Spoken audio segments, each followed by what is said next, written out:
In Fortnite Chapter 2 Season 4, there are a bunch of new POIs, from the Sentinel spots, to the Ant-Man thing, to the new drone spawning things with the Quinjets. There are a ton of new spots. So, people are going to be looking for new drop spots in competitive. And today, I'm here to help you find what drop spot is best for you based on your playstyle and how you think. Now, obviously, I don't know who you are as a viewer, so I cannot tell you exactly one spot to go and where it should be. That being said, I can give you the best drop spots for every single playstyle. Let's jump right into it. Okay, just before I do any of this looks really menacing, the whole Tony Stark thing. So the only spot that's going to be changed by this thing probably is Frenzy Farm. So I'm just not going to be recommending that, just a heads up, because this area is most likely going to all get changed by Tony Stark before FNCS starts anyway. So I'm just going to be looking at the current map and what the best drop spots are.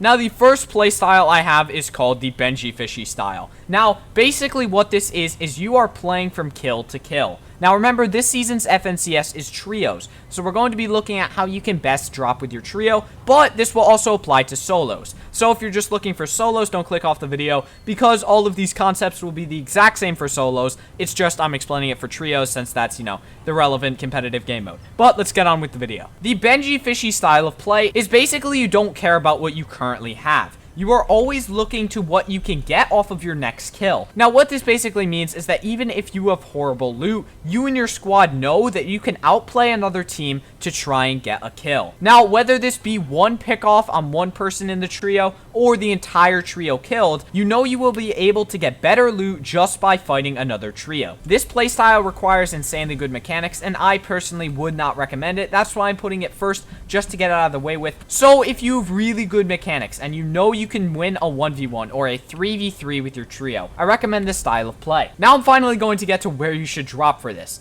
There are a ton of different drop spots for this playstyle. Basically, any POI is a good drop spot for this playstyle. If you learn a POI in the insides and outsides of it in every single crack and crevice, you will have a major advantage there. And your great mechanics will help benefit you in winning that first POI so that you can run out of there with great loot, great health, great meds, and you will be able to wipe the entire lobby. Now, the best POIs I would recommend for this are probably Salty Springs, as it is very centrally located, so you're never really going to be super far from zone. Also, with the addition of Mythics, definitely Doom's Domain is a great drop spot for this playstyle, as if you can win this spot, you literally have an infinite ammo fireball thing.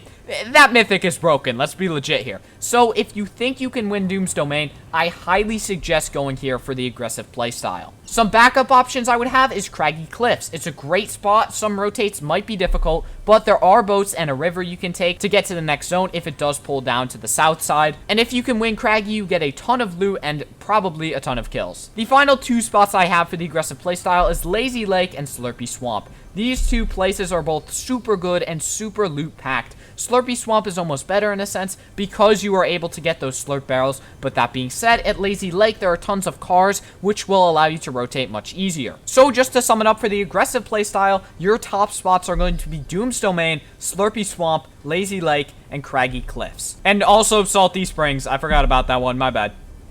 Okay, now we're moving on to playstyle 2. Now this is the kind of conservative, kind of aggressive playstyle. This is the standard playstyle adopted by many players. This is what top tier pros use most of the time, and also what new players to competitive tend to use. Basically what this means is that you will be taking fights that you think you can win, and fights that you think you can't win, you won't be taking. Now, obviously, that's just common sense. Fights you can't win, you won't take. Fights you will win, you will take. That's just common sense here. But this style of play is much more safe than the aggressive style of play, as there will be some fights that even if you think you can win it, sometimes it could go south and you could lose those fights. So this style of play only forces you to take fights when you know you can win it, when you get an entry shot on the fight. Like if you hit a sniper shot, for example, then you have an entry window to actually enter the fight with. You have something to go off of. This style of play is not just W-keying the other team without any advantages on them.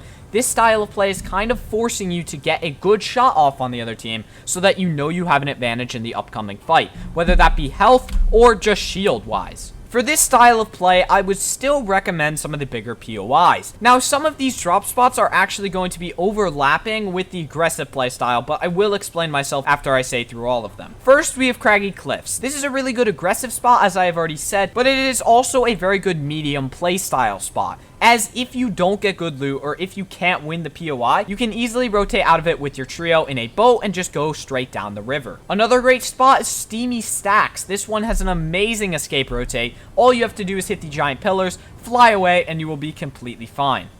Along with that, Caddy Corner is another good one. Even though the mythics have been removed there is still a decent bit of loot spawns, and even with the 70% chest spawn rate, this place is still super good as there is a ton of floor loot and a ton of different chests down here. Misty Meadows is also a very good spot for this, as you can rotate basically anywhere. You can go back to the houses back here, you can go up, rotate into Lazy Lake, you can go to the Sentinel Graveyard. There are a ton of different places you can go. Next up on the list, we have Holly Hedges. This place is super good because you can easily rotate out of it via the road right behind it. If your trio manages to get a car, you can easily just zip right out of there and you will be fine. Sweaty Sands and Coral Castle are both great spots to land here, as they both allow great rotates. As Coral Castle, you can use a boat and get right out of there. Sweaty Sands, again, you can grab a car and zip right out if you are in trouble. That being said, if you win any of these POIs that I have said, you will get amazing loot and great guns to send you into the late game. So basically, to sum it up, the medium play style is basically your half passive, half aggressive. If your team manages to get a hit on an enemy team, you guys can push off of that and try and finish up the trio from there, but otherwise you probably won't be taking many fights and you'll more just be looking to play for that late game.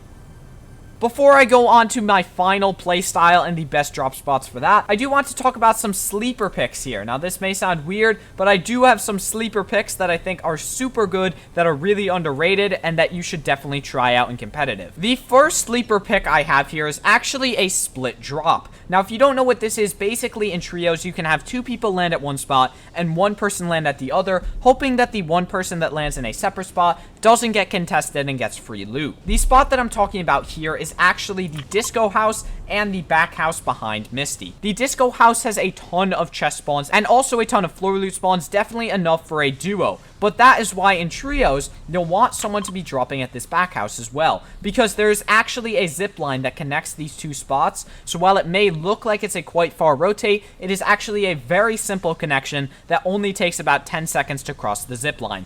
If you're wondering why I know so much about this spot, it's because it's actually my drop spot. Please don't land there in tournaments and kill me. But this is actually a really good spot, so I'd highly recommend it. Now, just a heads up, I'm not going to say literally every unnamed location for this, only my favorite sleeper picks for trios. Now let's move on. The next one I have is the back island behind Misty Meadow and Caddy Corner. This place can be amazing, as it's basically 3 drop spots in one. There is the metal area, there is the wood area, and there is the brick area. You can literally get full materials from this place just by mining everything, and it is an amazing drop spot for loot as well. And there are fishing spots off to the coast over here, here, and here. And with the new season's meta for fish, this place is amazing because not only does it give you full mats, it gives you full guns and full fish. And along with that, there is a boat to easily rotate up this river and get into the next zone if you are far from it. So right here is probably the best sleeper pick for Season 4. That being said, I'm still going to show some others just because I do like some of these other ones. Where I'm standing right now, there is actually a new POI, the Trask Industries thing,